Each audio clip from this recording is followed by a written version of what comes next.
So, hey guys, I am checking in here from Cozumel, Mexico. And as I am sitting here on vacation, I decided I was going to record a quick video because I think this is something that we as leaders need. And I just want you to imagine this. It's 11 o'clock at night, right? And you're still answering emails, stressed out, chest tight, trying to meet the deadline for the presentation at 8 o'clock in the morning. And all you feel is just this burnout looming. And it made me think that of a statistic that I saw that 82% of employees are already on the brink of burnout. So that means that there's 4 out of 5 of us feeling totally fried, totally burnt out, and stressed out by work. And I've been there and nearly almost made me quit everything. So just when we start talking about burnout, I want to talk about what burnout looks like. It looks like our physical, mental, and even emotional exhaustion, right? Lending itself to things like insomnia, cranky, irritability, decline in performance, and sometimes even just that feeling of feeling numb or just detached from everything. But the key to this is identifying those signs to actually beat the burnout. And that's important, I think, because like last year, I remember hitting this brick wall where I was functioning, but I was very quickly losing passion for my work. And there were some days that I could just barely even get out of the bed. And initially what I thought was depression, I quickly realized that it wasn't depression. It was literally just burnout from never being off. And as leaders, sometimes we have that pressure and we feel like we always have to be on. But running through that brick wall taught me to see the signs and also empowered me to be able to do something about it before I run through the brick wall and not after.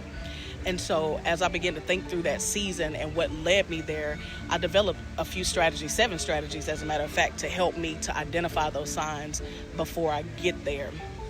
Strategy number 1 is just to prioritize rest and Sabbath.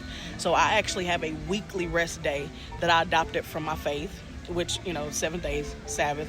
And sometimes there's a day where I take no meetings. Sometimes it's a day of just social media or digital detox. I do things like no email weekends, or just take a whole day off. And this actually helps to reinforce rest. Rest is non-negotiable if you plan on being a sustainable leader. So strategy number 2 is to actually set micro boundaries, like setting these small daily boundaries. Contrary to popular belief and even typical corporate culture, you can actually have a fixed end to your workday. It's okay to say that I'm clocking out at 5 and I'm done. It's okay to take a lunch break actually away from your desk, because I remember countless days where I'm eating lunch at my desk. It's okay to have an evening routine, because what happens, burnout creeps in when we blur the lines between our personal and our professional lives. And statistics actually show that workplace stress costs companies more than $300 billion a year from leaders being stressed out.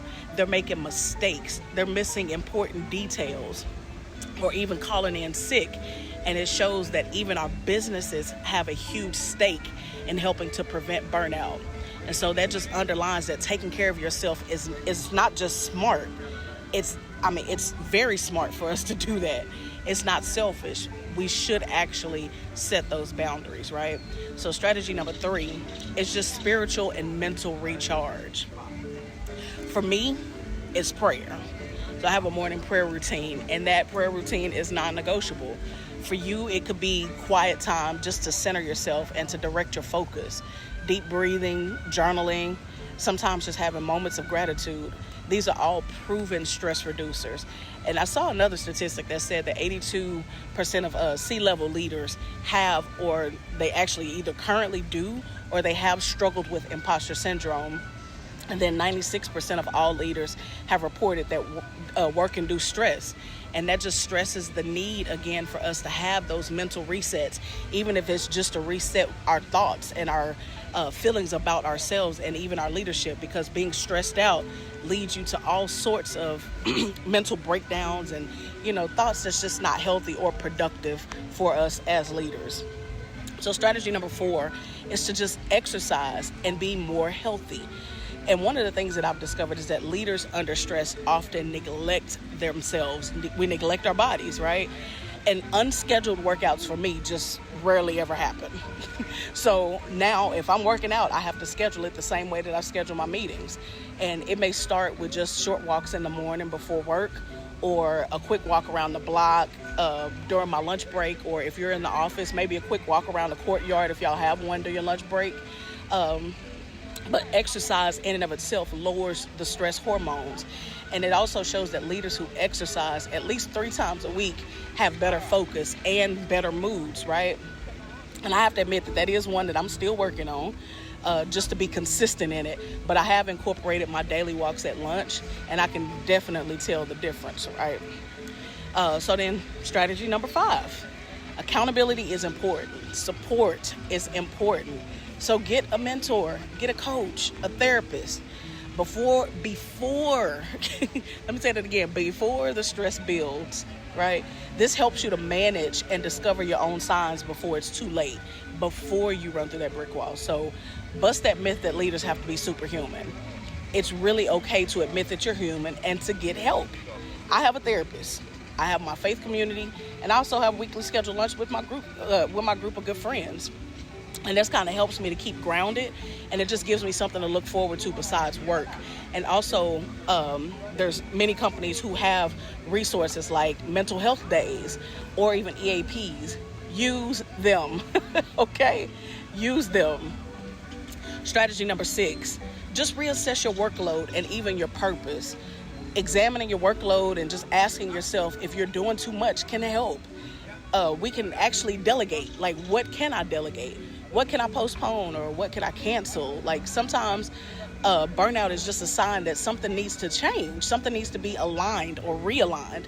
So aligning your work with purpose helps when you need to remember why you do what you do. And it actually can rekindle motivation or highlight unnecessary tasks that you just need to drop off your schedule and delegate.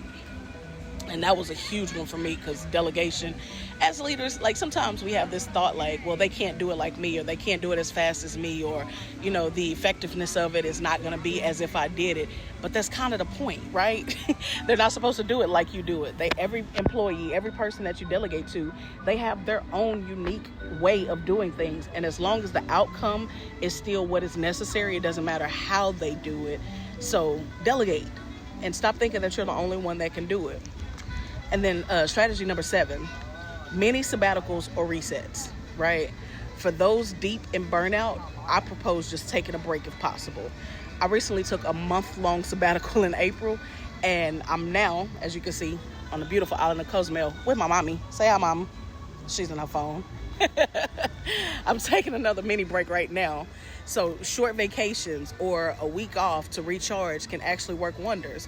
So just be careful not to allow your sabbatical to get hijacked with everything except rest, okay? Because I already know when you're off, when you're doing your staycations, you take a week off at home, then everybody that's been waiting on you to have a day off, they all of a sudden have the honey-do list, or the daughter-son do list, or the cousin-friend catch-up do list, like all of that. Don't let your mini vacations or your mini sabbaticals get hijacked. Take rest. And so what I can say is that after my April sabbatical, I came back with so much more clarity and creativity, and I'm super intentional now about protecting that time, because I realize now just how important it really is. And so burnout can actually become really overwhelming, and you cannot pour from an empty cup. And caring for yourself is part of being a good leader. You cannot be a good leader if you're not taking care of yourself. So I encourage you to pick one self-care action this week, and just comment below in the comments which one you'll be trying out. And I'll see y'all in the comments.